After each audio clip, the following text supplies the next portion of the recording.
Hi, I'm Drew. And I'm Sam. And welcome to Drewling Samantics.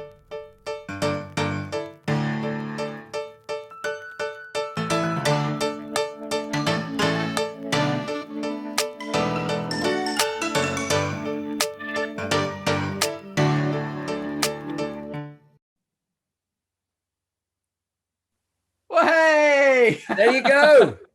It looks great, mate. Gentle subscribers, those of you listening, I have my own Drewling Samantics sign sitting above my head. We are matching. I'm official. We're matching. There we go. I'll tell you what, mate. Forget matching. I'm surprised you're awake. I'm hanging in there. It was a great day, but it was an early call. I mean, I was up at 4:30 this morning. I was in the back of a cab at 5:20, and in our location at on an industrial estate in Beckton, filming. I can't say what, but filming. No. Yeah, and it was good. It was very early, and all I can say is when the breakfast van turned up and started dishing out bacon butties and coffee, first in the queue, man. I was so chuffed. So chuffed. Yeah. Oh, yeah, absolutely. Cheers, mate. Good to see you. Oh, yeah, sorry. Cheers. That's very rude of me. Just cracking on. But yeah, some wakey juice for you. Yes. Keep you smiling. Yeah. So I'm running on fumes, but I'm there. Well, I'm glad you're still here and compass mentis to the level that you might normally be anyway. As much as I will be. Give it a couple of beers and we'll see. Yeah, well, we'll soon see. Yeah. But it's a funny one because at the beginning of the week, I did a little day's film on the short film that we've been talking about for ages. And we shot in a park in near King's Cross. Yeah. And it was a beautiful sunny morning. So we started at a reasonable hour. We started about 9:00, 9:30, and shot right the way through to 2:00 in the afternoon. But it was a beautiful day, as you may remember. Yes. And by the time I finished, I almost matched the red cushions behind me. And a red suntan face. Oh, do you know what? Isn't it lucky you didn't have to wear a mask for it then? Oh, yeah. Can you imagine? We were I'd have been like that, yeah. Yeah. It looked like you'd had a beard and then gone on a tanning bed or something and then shaved it all off. Shaved your beard off, yeah. Or had your face painted or something. No, we were outside at either end of a bench, so we were socially distancing. We were being very, very observant of the rules, as we were today when filming. And actually, in fact, today when we were filming, I was able to leave the mask on. Oh yeah, because of the subject matter. But there you go. And I assume similarly to when I filmed a couple of weeks ago, when you're not filming, you're off, your distance. As expected, all masked up, lots of testing and everything. And you get the odd tap on the shoulder. Someone just holds your hands out and squirt stuff in your hand. All right, that's it. It's going to be a new role, isn't it? You see, obviously, like when you get ladies and gents, you get sent sometimes like a list of who's involved in the filming day. Yeah. So you might have, this is your director on this day. This is your director of photography. This is your producer on set. This is the makeup team. This is the costume team. Actor one, actor two, etc., etc. There's going to be a new one on there, isn't there? There's going to be a lady who deals antiseptic wipes or the soap dispenser man or whatever. There's loads of descriptions of this job going through my head, any of which will get us shut down. So I'm not saying anything. No. You could see I was struggling there. I started really on that and thought this is going to be a great piece of listening. And then suddenly realised, what can I say that I can't say? Oh yeah, that's the squirty lady. Don't do that. No, that's where I was going. Can't say that. Anyway, but they all do read. I mean, you've had it on your shooting schedule, I'm sure. It says COVID officer, so there's always someone looking after us. So your week, mate. Come on, what you been doing? I'll give you 3 guesses. Can you possibly? I bet you've done some voiceover, haven't you? You'd be right, mate. Yes, I have. Good. But actually, my week's been mainly taken up with self-tapes this week. So it's been a really interesting one. So I've gone from being a CEO to a PTSD sufferer to a sort of film noir detective tongue-in-cheek comedy. So all sorts of different bits. It's been a great fun week to record stuff. And fingers crossed, obviously, that absolutely all come in. So but yeah, so quite a bit of self-taping. I think you've seen I did a promo video / sort of a funding video to support the film that I'm doing in August, and I can actually reveal some details. So it's a comedy horror, or sort of like a traditional slashery horror with comedy elements, but very much zombie based. And it's called The House That Zombies Built. So that's I like that. Go on Google, look it up. There's lots of details out there. A couple of other members of the cast are listed as well. Some really, really cool people, some horror icons, really exciting stuff, that one. So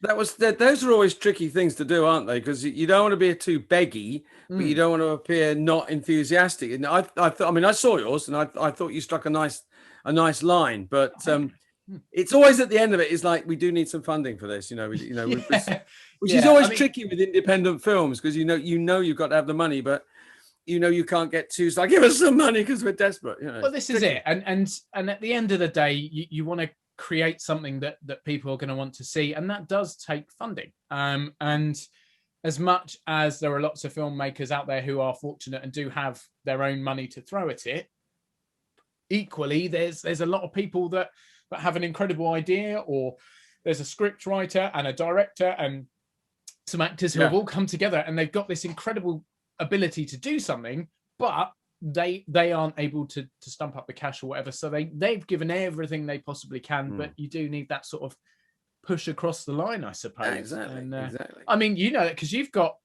fingers crossed, something that's in the pipeline as well. And do you know what? You wouldn't do this because you are a humble and a very much a quiet and kind man. But I am going to share the crap out of this and get people. It's called The Edge of Darkness, right? And I have to say that I watched the trailer, which you guys filmed, and I was absolutely blown away. It's one of the most incredible things I've watched for a long, long time. So ladies and gentlemen out there in the podcast universe, or watching on YouTube, or however you're hearing or seeing us, go and watch it.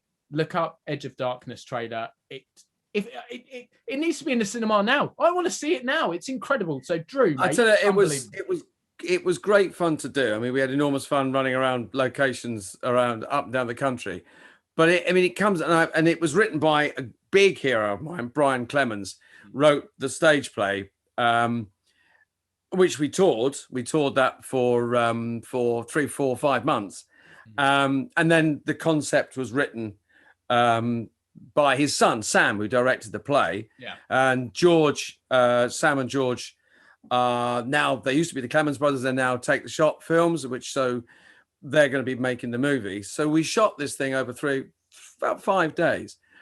And the script is being developed, and it was a great stage play, but we thought it would make a wonderful film. And when we all saw that, and we knew how good Sam and George and Fernando, the cameraman, we knew how good it was going to be. But when we all saw that, we was like, oh my word, I really want to make it now. So yeah, we're very excited. It genuinely blew my mind, mate. And I can imagine it must have been such a laugh touring it as well. Because obviously people will watch the trailer and see what I mean when I say transferring that to the stage, or vice versa in this case. It will be a very different beast, because the action and everything that goes on in the trailer is mind-blowing.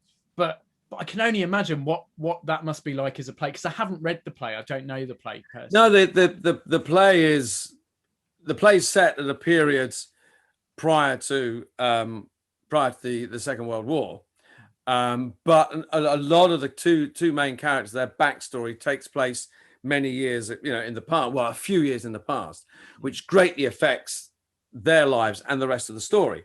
And we are heading up to, as I say, the Second World War.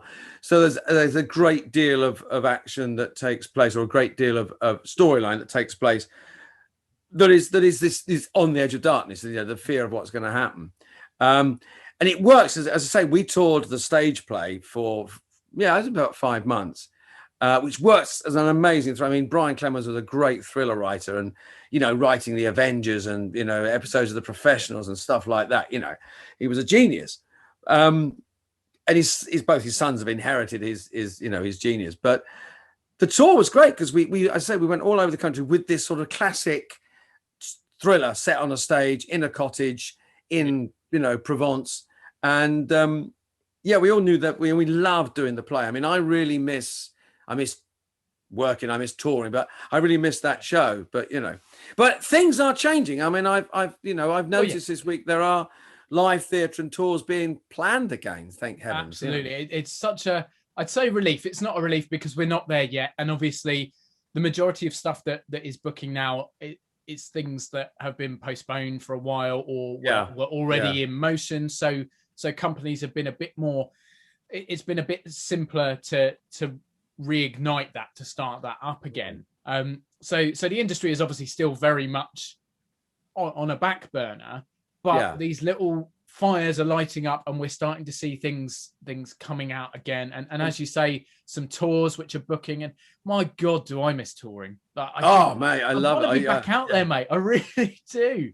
I mean, I don't think until you've been on a tour you can appreciate the weird and wonderful world of it. Can you? It's just, I can see where this is going, but I mean, I was rehearsing a tour when we first went into the original lockdown, like lockdown 1.0. So to have that Sunday, but I mean, I love touring, I really do. I've done quite a bit. The older I get, the less of the in and out of the back of a van type of lug setting. You've done them. You get to a venue and you just pull everything out the back of a van after a 5-hour drive, put the set up and do the play, and then it goes in the back of the van and off you are again. Well, yeah. I mean, less of those I want to do.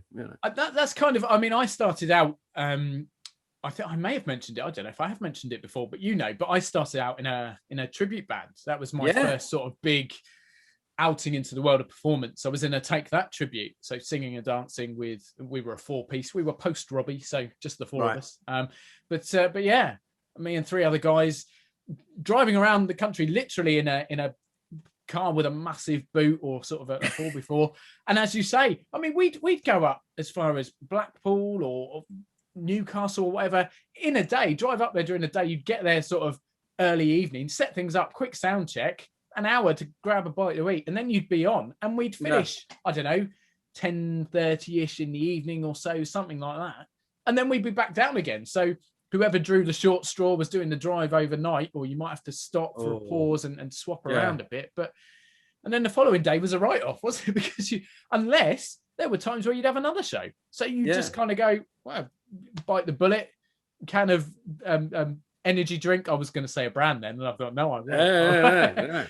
No. But I think it's just that kind of lifestyle is mad, and certainly, I mean, in the nicest way possible, you have collected more years than I have, shall we say? Politely put. Yes, nice. I like that. Yeah. So as said, you're an old git more than me, and but even now, I don't think that I'd find it quite as easy as I did then to drive all over the country, do 2 or 3 shows in short space of time, and keep track and not feel the effects. My need for comfort is greater now than it was 25, 30 years ago. I mean, I've done the whole one-nighter thing, and I started off doing children's tours, and we were touring. Sometimes we would do a school in the morning and then another school the next day. So although I was going home, we were still going to a different venue, a different school every day, and sometimes 2 schools in a day. So you'd go in at 9 o'clock in the morning, do a show, and you'd be out of that school by midday, into the next school, show in the afternoon, pack up and home. So and that's is a whole discipline in itself. But no, I did a tour. Well, the longest tour I did was with Polka Children's Theatre, which we've spoken about, I've mentioned before. And we did a play called Little Arrow Meets the Grizzlies.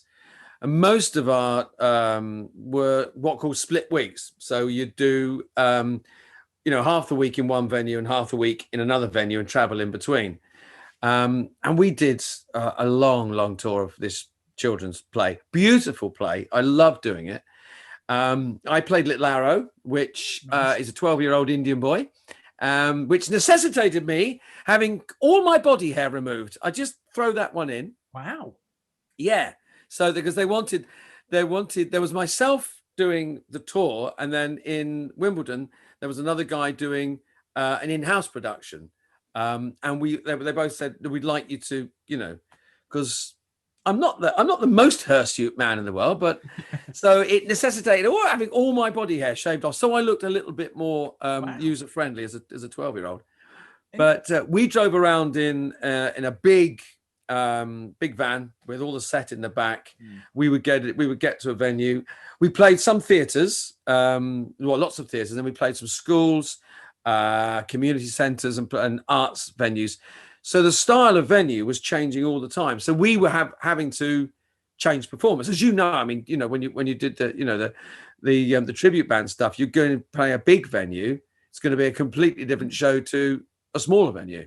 Well, of course. I mean, we similar sort of thing. We did a couple of theatre shows where we'd even have not support act, but sort of people that did so. So we were touring theatres, and we had fire eaters and stilt walkers and stuff. It was a very almost like a big theatrical show, like the Real Take That did when they did. I think it was Wembley, wasn't it, or possibly Manchester? Either way, they did big arena stuff and had lots of big arena circus performers going on. We had some stuff like that at times, but that only really suited the theatrical venues. When we were doing, we did open air concerts to thousands of people. I mean, there's nothing quite like looking out and seeing what looks like a carpet of people. But then also we do intimate venues, like private stuff for events, which was, 100, 200 people. So big differences. And as you say, you completely have to vary the performance to suit the venue, to suit the audience.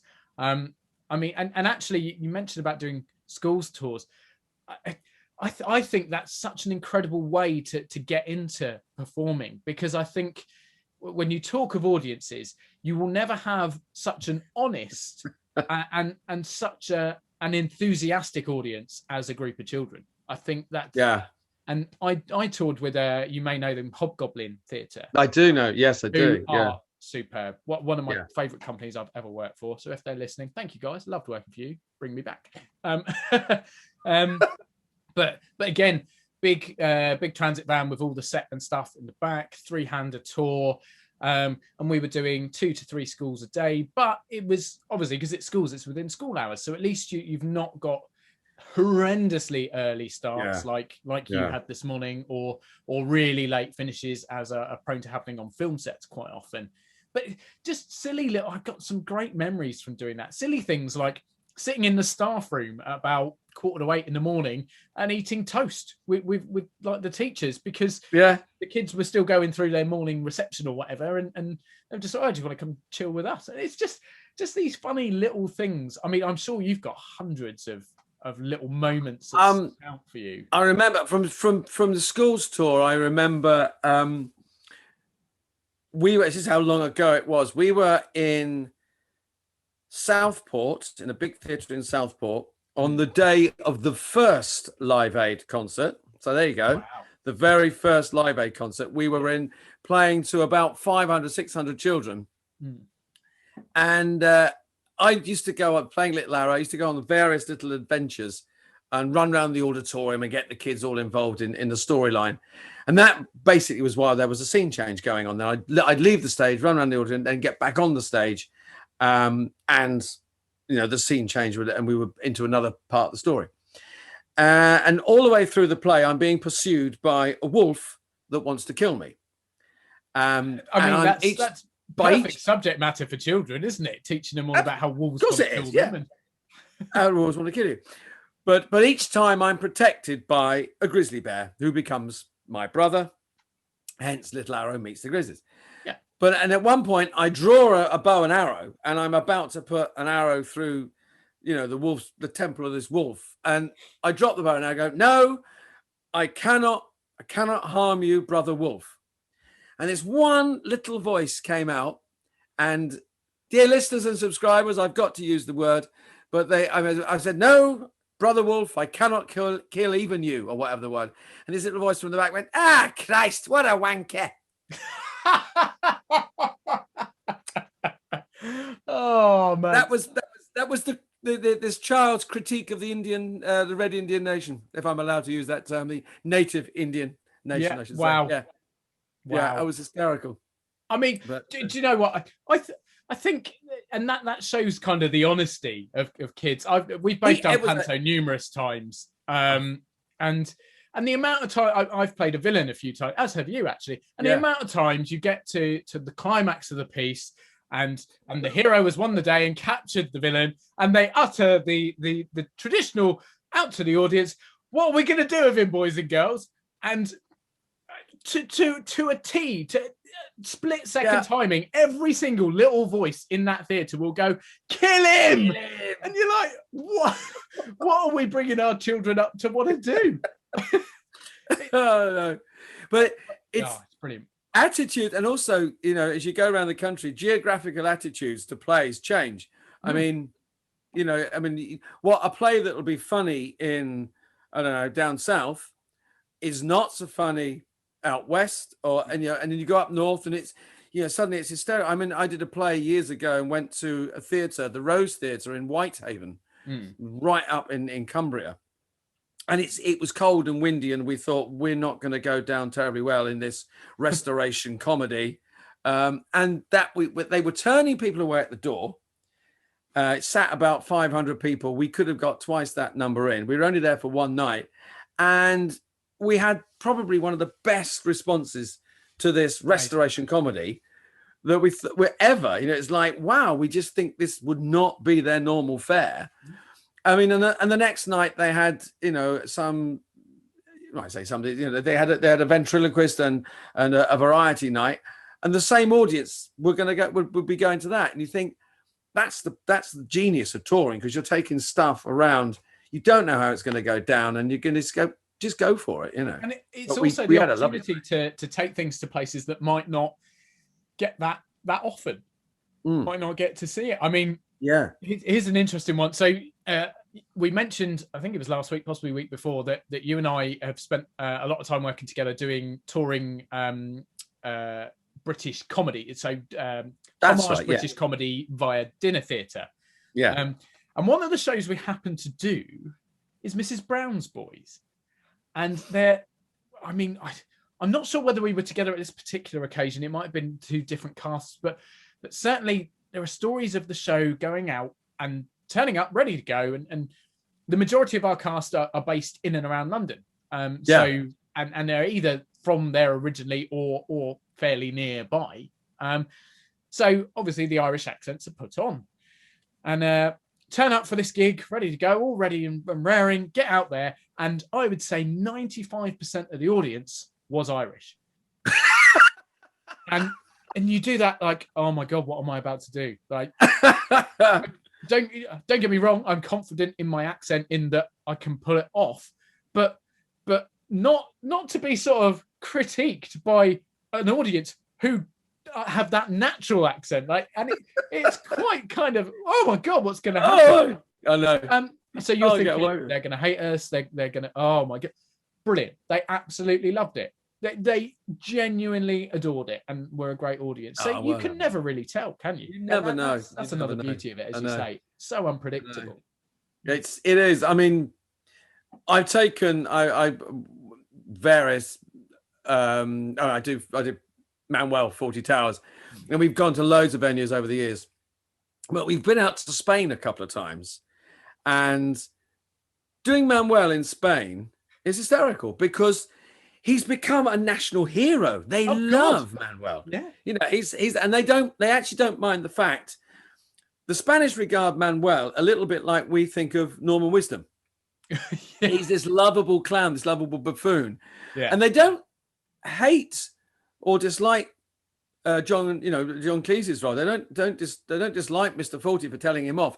They actually say, yes, you should tell him off more because he's a fool. Look at him. He's a foolish man. He should be a better waiter. And you're going, surely you should be on my side. It was the attitude towards that character in Spain is wonderful. It's brilliant. It's like Hello, Hello was hugely popular in Germany, wasn't it? Yeah. and also in France. And when you look at it, shows like Fawlty Towers and the character of Manuel, or the majority of the characters in A Low, are caricatures, piss takes essentially of the, I mean, even the British airmen in A Low, they are over the top, ridiculously British, in the same way that you've got an English policeman pretending to be a French police, but just absolute silliness. But well, I think that's why it's, haven't they? Yeah, and that's why it's not offensive, because everybody is a target and everybody is equally ridiculed or loved. You know, I just remembered. That. Do you remember that? Not so long ago, actually, we went to Spain with Only Fools and Horses. We did. So we did a very small tour with.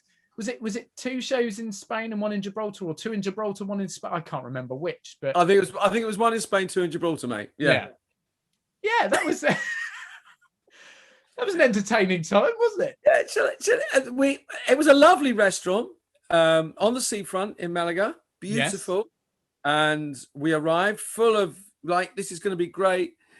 It was about 38 degrees or something. It was. I mean, it was warm. Let's go with warm. Yeah. And I thought, well, maybe Del Boy won't wear the sheepskin coat tonight. So, which is all very well for you when Boise's there in his full tuxedo, Trigger's there with his jacket and whatever, whereas Del Boy can go, well, do you know what? I'm just going to wear my polo shirt tonight. That's it. I'll just wear my polo shirt tonight. But well, you say that. I mean, interestingly, getting in and out of those costumes, where were we? Well, so bless her heart, I'd spoken to the venue owner beforehand, and I said to her, is there somewhere we can change? And she said, oh yeah, there's like a little room. I'm pretty sure she used the word room, where our staff like store their things while they're working. So you're more than welcome to use that during the show. So we wandered in, and I said, oh yeah, could we have a look at the room? To sort of raised eyebrows. The room was, well, I mean, I think you'd be generous calling it a wardrobe. I mean, mate, even I couldn't fit in there, let alone anyone else. So, you know, if it's too small for me, it was just, it was too small for you. And we get you to shows abroad by putting you in a suitcase. That's how small you are. So we use you as carry-on. But I go as hand luggage, yeah. But yeah, so we made a snap decision and essentially got changed in the corridor, didn't we? But corridor had a fire door on the end, or a door to the outside, which, because it was so hot, had to be left open. So every now and then, person randomly walking down the street would see Del Boy in his smalls. I mean, what a surreal thing, particularly in the middle of Malaga. Like, it was very funny. We must have generated for other people. Yeah, but I mean, that's the thing about going to different venues on tour. I mean, the dressing rooms are just totally unpredictable. Oh God! I mean, I've gone from, you know, beautiful big theatres, old theatres with lovely dressing rooms, beautiful new theatres with awful dressing rooms. I remember one theatre which will remain nameless, but I was warned by the stage manager, the stage doorkeeper, as I went. He went, "What dressing room are you in?" And he said, "Oh, you're number 7. Don't use the shower." I said, "Why?" He said, "Just don't use the shower."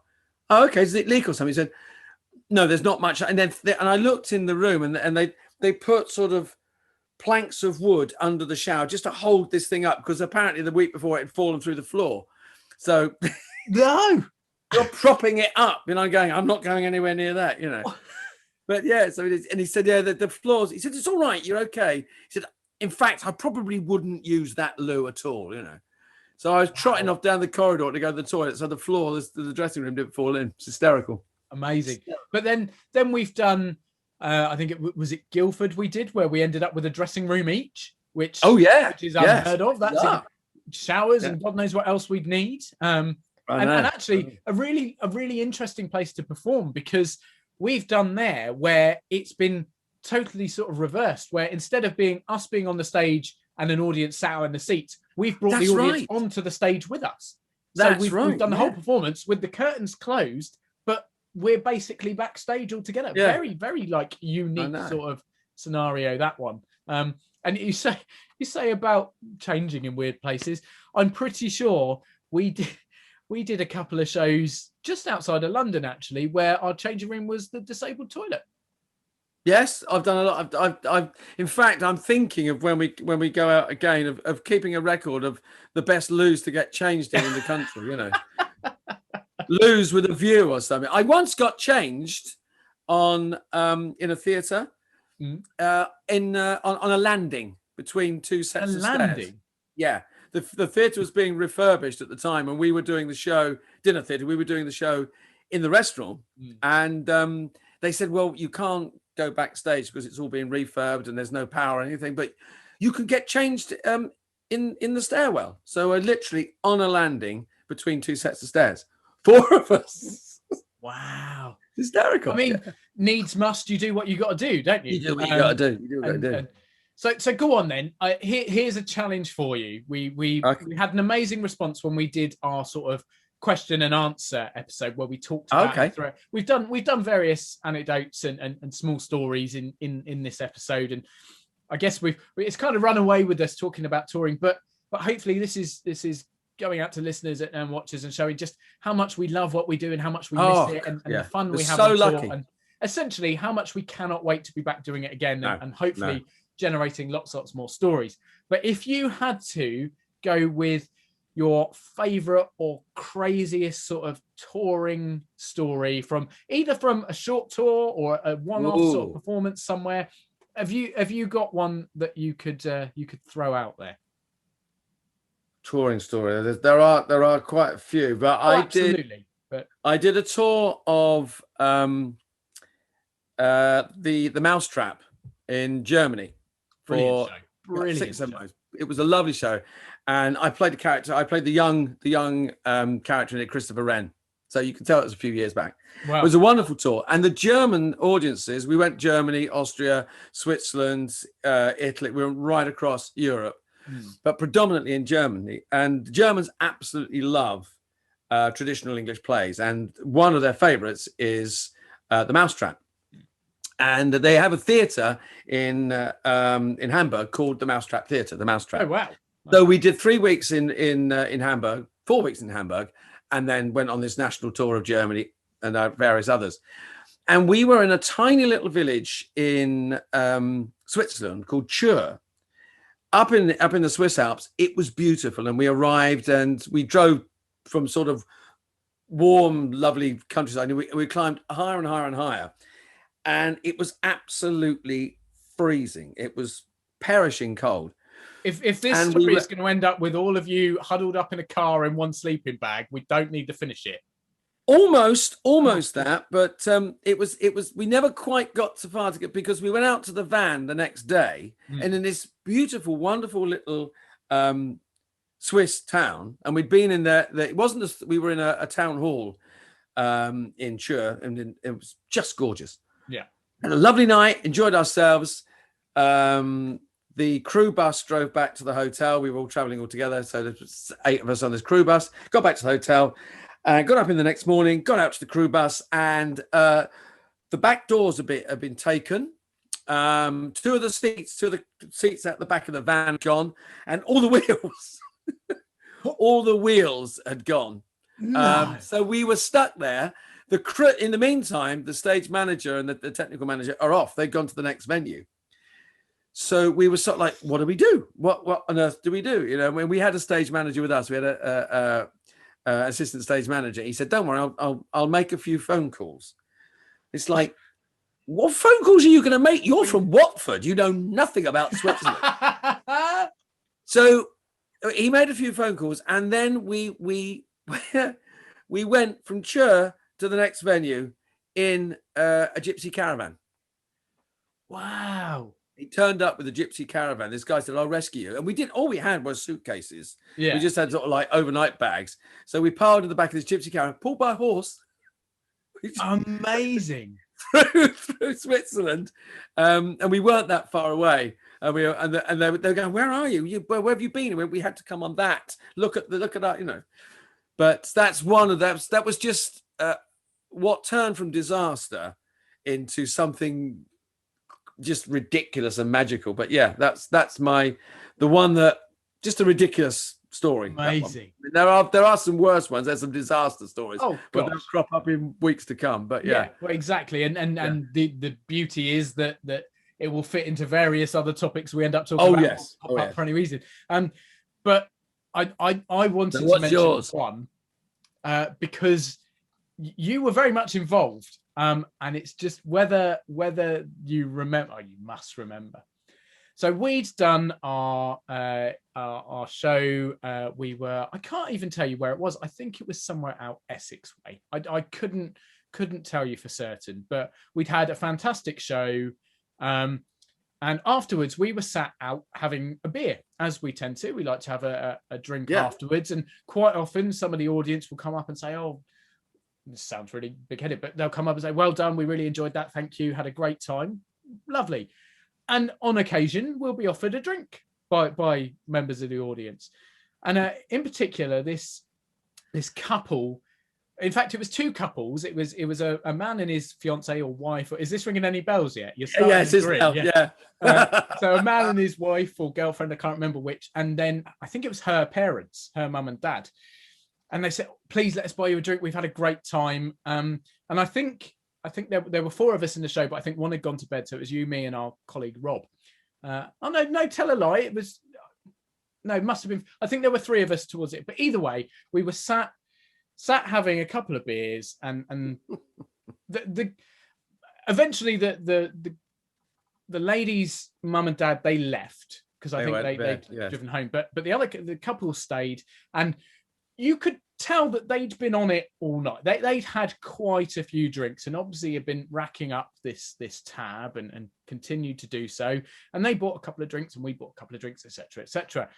And it got to a point where we're like, "No, we've got to go to bed because we've got to get up. We've got to get on the road tomorrow. We've got another show, etc." So we settled up tabs and all went to bed. And then we went off. And I think we actually had shows with different people. So quite often in this particular show or this particular company, we'll do shows back to back, but we'll alternate. So you'll go off and do another 40, for example, and I might go and do a Fools and Horses or something similar. So we might alternate between casts. And in this instance, I think none of us were working together the next day, but we were all working, if that makes sense. Yeah. And I remember, and I don't know if you got a call or whether you only found out because I called you, but I had a call from Rob, who'd been in charge of organising things. And he the following day, late on, he called me and he said, "Mate, did you have any more drinks after we went to bed? Did you order anything like on room service?" I was like, no, I went to bed, mate. It was late. Like, what? He was like, "Oh, right." I was like, "Well, why?"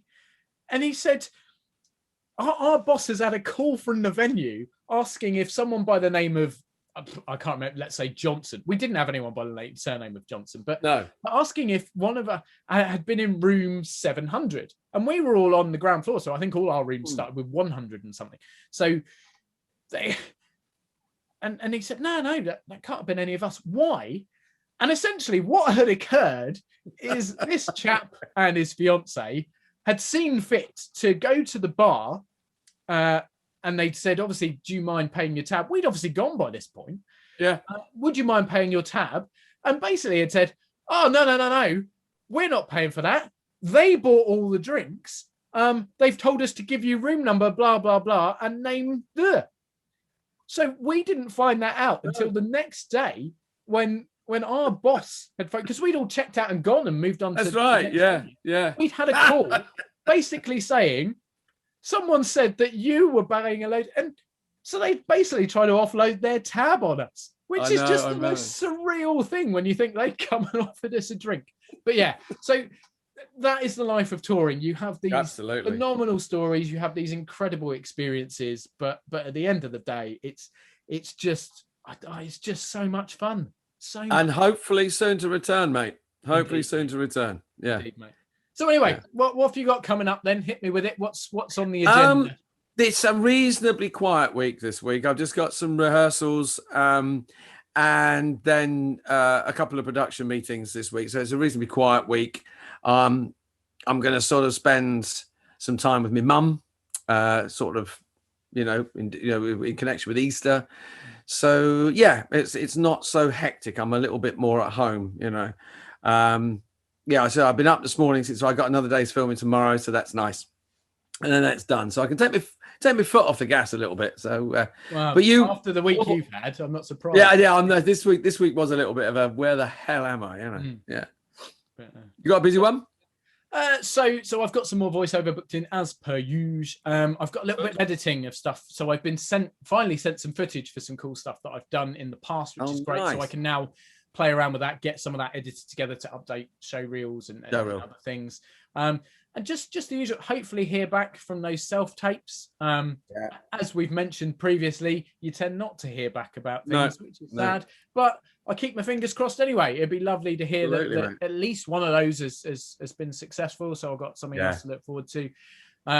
More prepping for everything else as well, really. So audio books and films and just generally pottering along and doing the usual. But still very lucky though, aren't we, mate? Still very lucky. So much so, mate. So lucky.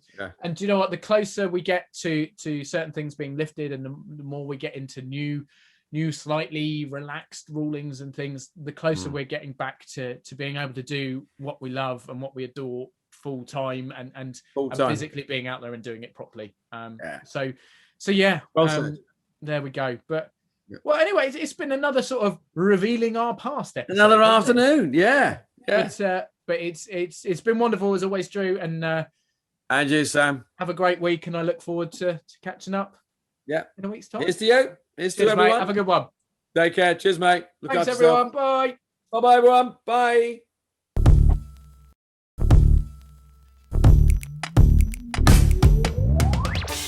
Thanks again for tuning in. We hope you've enjoyed listening to this episode of Drewling Samantics. If you have, then please consider subscribing and you'll get notified every time a new episode is released.